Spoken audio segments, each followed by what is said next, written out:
السلام عليكم ورحمة الله وبركاته. حبايبي عاملين ايه؟ يا رب تكونوا بخير.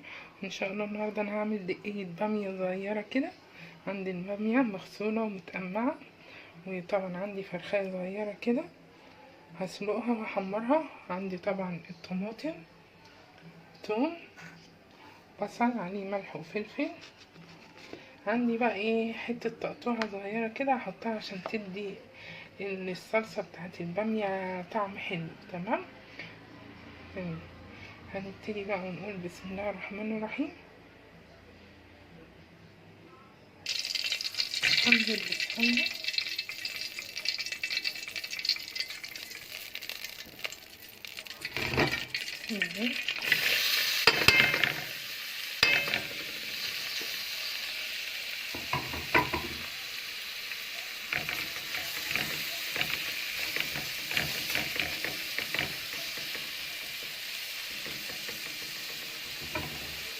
البصلاية لما تكون محطوط لها ملح وفلفل وقاعدة شوية بيبقى طعمها حلو في الأكل، بيدي طعم وريحة، يعني حاجة جميلة جدا.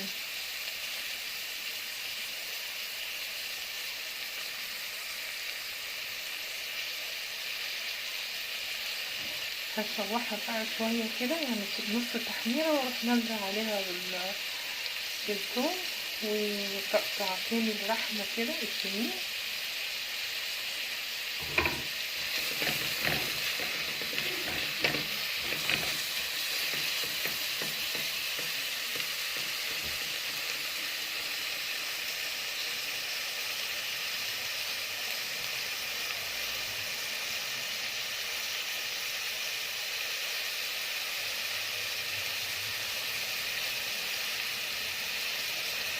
انزل بقى بمعلقة الثوم كده بسم الله،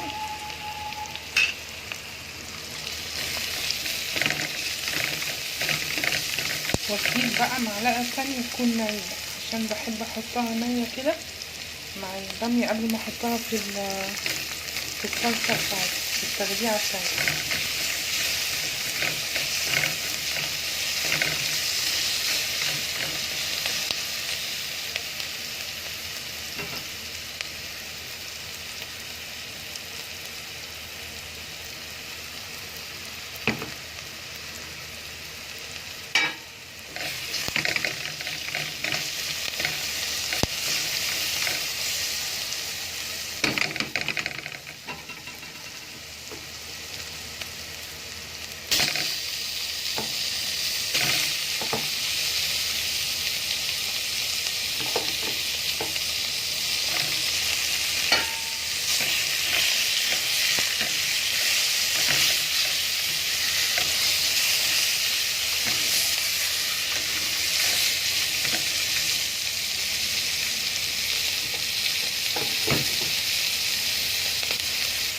ننزل بالطماطم بسم الله،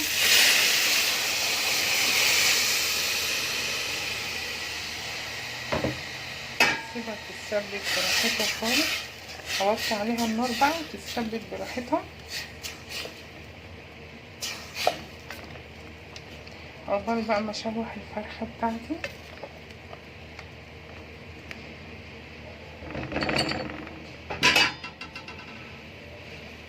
زي ما قلت لكم ما بحطش الثوم كله في التخديعه، انا بحط ايه معلقه كده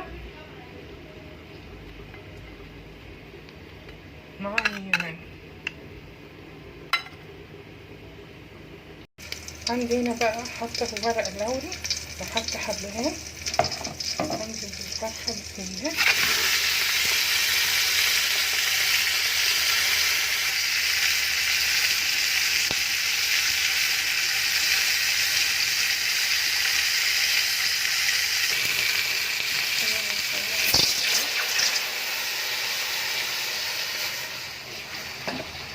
طبعا هحط طماطمايه صغيره وجزران بصل، ازود الميه بتاعتها وبعد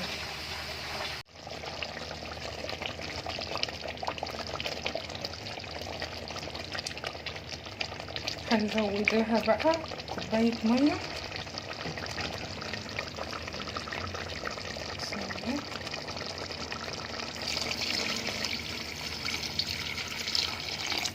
بس تاخد غلوة كده وانزل بالبامية بتاعتي.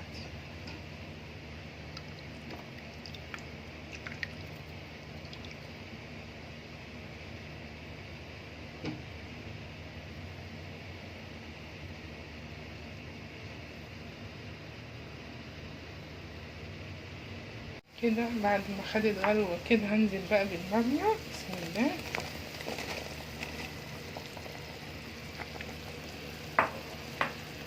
هغطي المرقع عليها.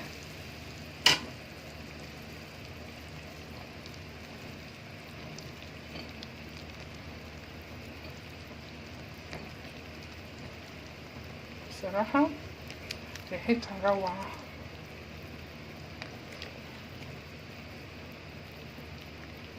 سيبها بقى على نار واطية كده هادية تستوي وارجع لكم تاني قبل ما اعمل شوية رز.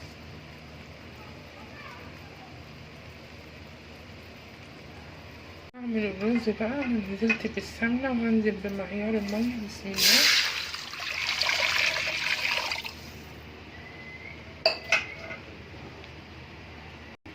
هننزل بالرز بقى بعد ما غسلناه. بسم الله.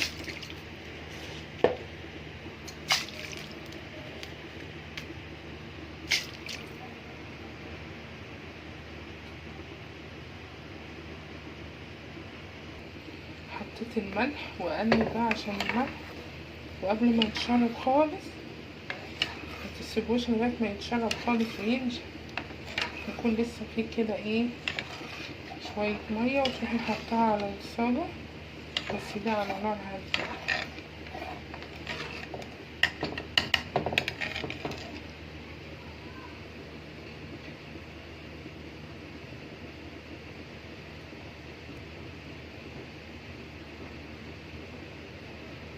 شايفين كده بقى ما اتشربتش كده قوي كده. هحطه على الصاجة واوطي عليه النار.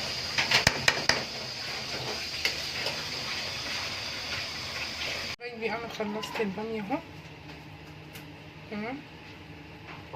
طبعا حمرنا الفرخة وعملنا طبق سلطة كده معاه. طبعا طبق الرز. ما تنسونيش بقى من لايك والكومنت والسبسكرايب. السلام عليكم ورحمة الله وبركاته.